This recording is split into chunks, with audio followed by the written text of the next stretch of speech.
This is Bangkok. It's New Year's Eve, 2006. My wife and I are on sabbatical. We've spent 6 months traveling around North America and New Zealand in camper vans. And now we want to spend New Year here and then move on into Cambodia and see Vietnam. A local friend showed us around and recommended a large public square with celebrations. And that's where we took the picture in the middle, from a footbridge over a street. We are hoping to get a good view of the countdown and the fireworks, but it's surprisingly quiet, hardly any crowds. I remember seeing a man in uniform and asking him, "Is this the celebration?" But I don't recall any particularly strong response. My wife feels very uneasy. Something is not right. Obviously very stressed. She even examines some of the plant pots that decorate the railings of this bridge. Our nerves are on edge. And moments later, an explosion rips through the air. Anna pulls my hand and runs down the stairs. We hear the trampling behind us, but we don't look back. It's hard to find a taxi. We get back to our hotel, safe and sound.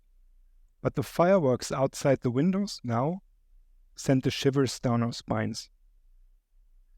And it turns out there had been a series of bombings in Bangkok that evening with several dead and many injured, and we were right at the site of one of the later explosions, where the official celebrations had been called off.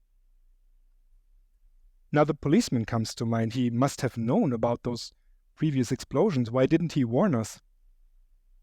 But now, I'm not even sure anymore that he understood my question. And I've never felt so vulnerable in my entire life. So we rebook ourselves on the next flight home. We don't feel safe anymore in a foreign culture where we can't understand the people or read their language.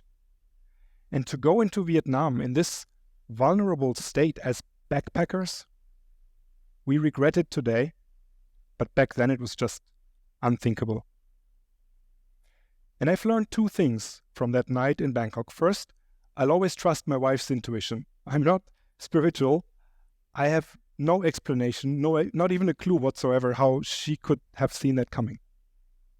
But it sure feels very good now to have her beside me. And second, that languages can be a powerful force. Have you ever lived in a country long enough to suddenly find yourself dreaming in that other language?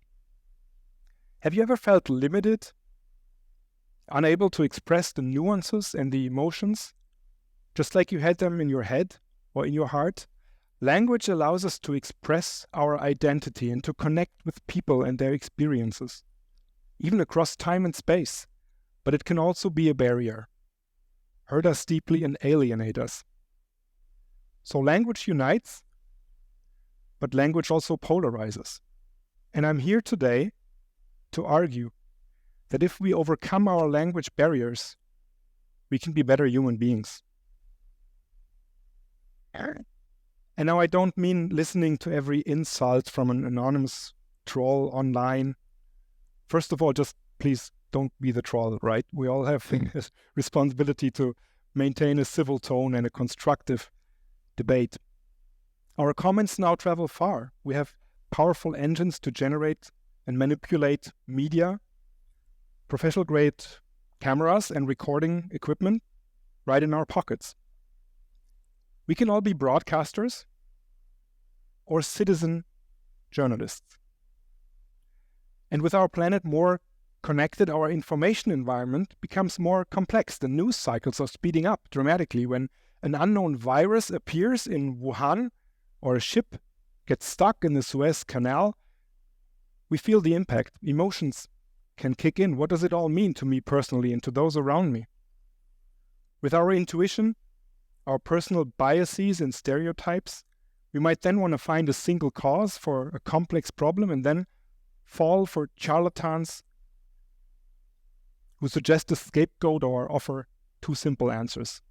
And that's a challenge when trying to make sense of all the information that now surrounds us. Because a lie can travel around the world and back, while the truth is still lacing up its boots. As the large-scale Hamas terror attack on Israel unfolded this month, X, formerly Twitter, was flooded with videos posted by hundreds of accounts that were false or taken out of context.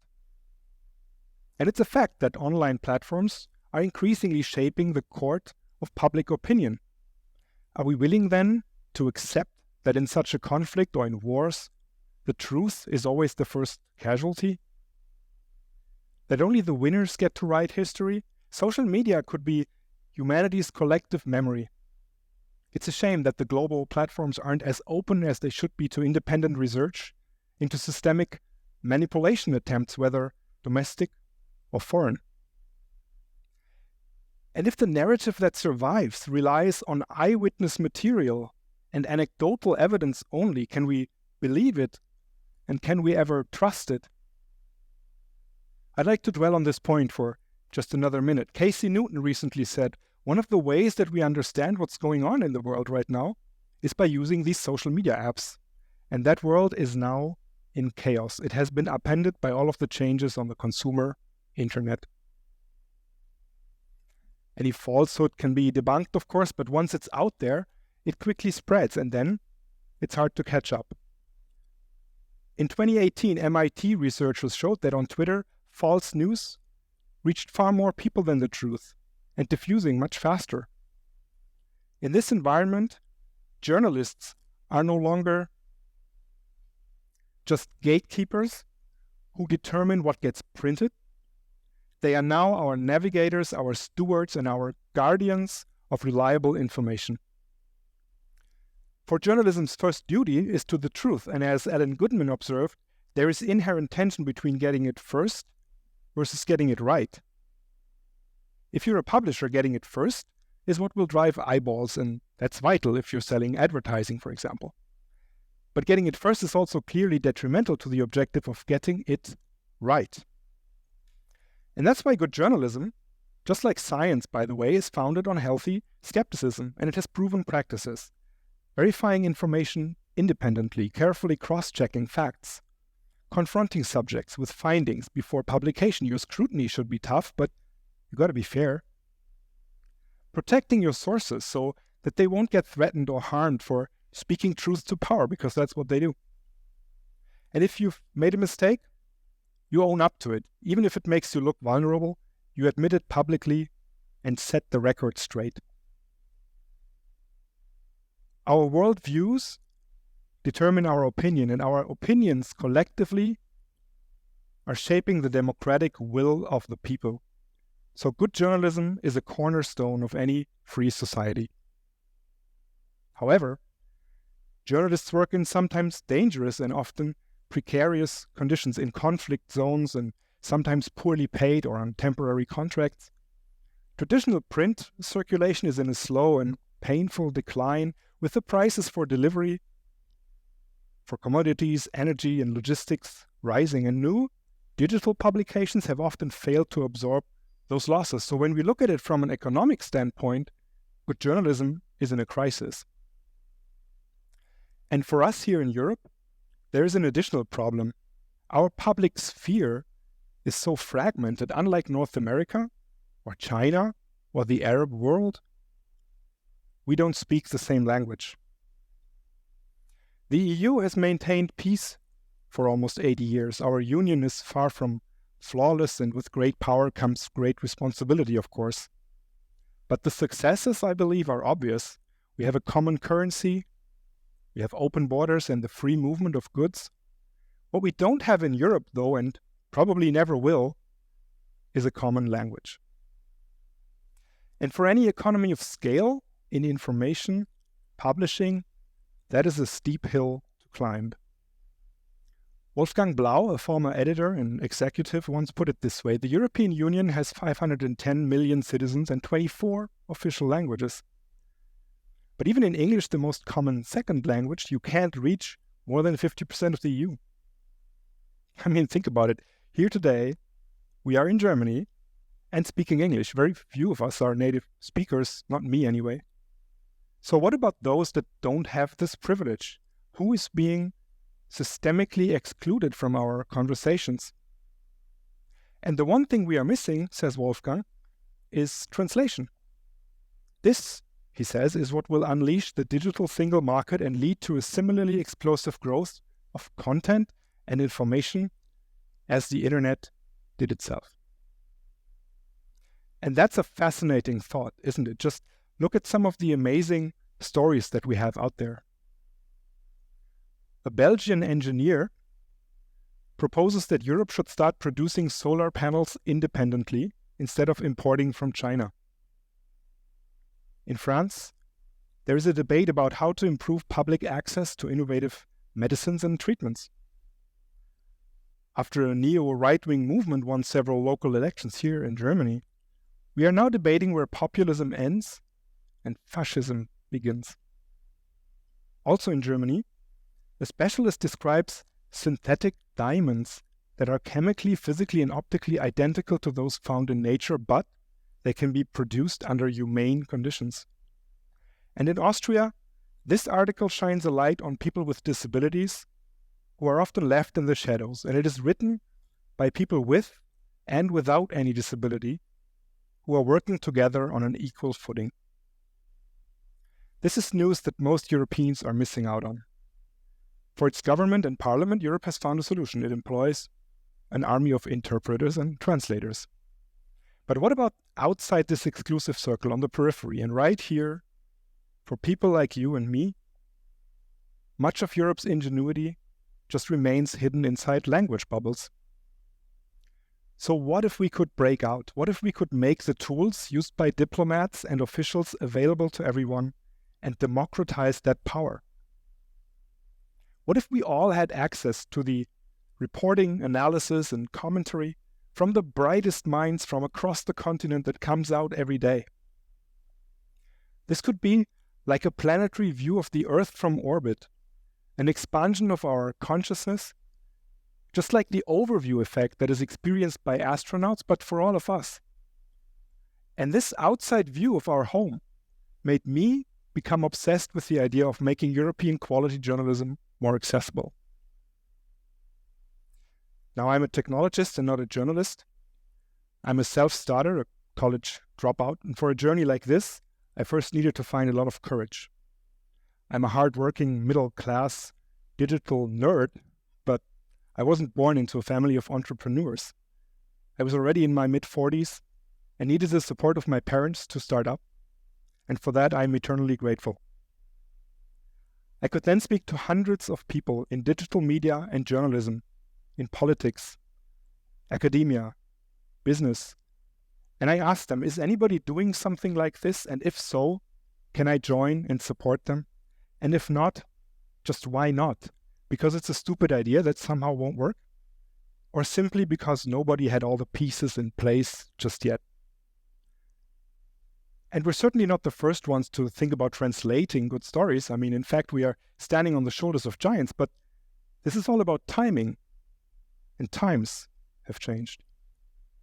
Because technology has grown massively, what's broadly referred to as artificial intelligence relies on natural language processing. We have worldwide blockbuster streaming services for music and for movies. We have algorithms that provide decent translations. We have social media, cloud platforms. We have more traditional web portals and apps that mash up content and bring it together from various sources. And at the same time, I met with forward thinkers at dozens of well-established trusted publications who generously shared their plans with us for further adapting their own journalistic product to the digital age, for finding a way to survive the crisis, attracting new audiences, and securing their futures. And it turns out that overcoming language barriers allows these European publishers to work together as partners, even where they once saw each other as competition. So when all the technology was in place, we launched Kompreno. The name is from Esperanto, a theoretical artificial language from the late 19th century, and it means comprehension, understanding, knowledge, and sense. And our goal is to find Europe's most helpful and inspiring stories, to analyze and tailor them to each reader's needs and preferences, and to translate them to make them more accessible for everyone. Because whether it's the production of solar panels for energy independence, public access to innovative medicine and treatments, the fine line between populism and fascism, or growing up with the laboratories, diamonds grown fairly in laboratories that I talked about earlier, or growing up with a disabled sibling, neither the problems nor the solutions now stop at the national borders. That's the point here. And if you see a story that captivates you, you can send it to a colleague or a friend anywhere in the world who needs to know about it. And you can even send them the real-time translation into English, Spanish, French, German, or Italian. And spread across the continent, our team has already brought together publications from 12 countries, originally published in 9 languages. A trusted network for translated content emerges, and a new marketplace is being created. Our project wants to contribute to independent and sustainable funding, especially where pluralism and press freedom are currently threatened. In a digital space filled with video, images, and text from eyewitnesses everywhere, and generative artificial intelligences, quality journalism matters more, not less. Because good journalism confronts us with inconvenient truths from unexpected angles, it defeats biases and stereotypes, connects societal spaces, and breaks bubbles. And in Europe, as nowhere else, this will mean overcoming language barriers. I know that our accelerated attention economy can feel overwhelming already. I certainly feel it.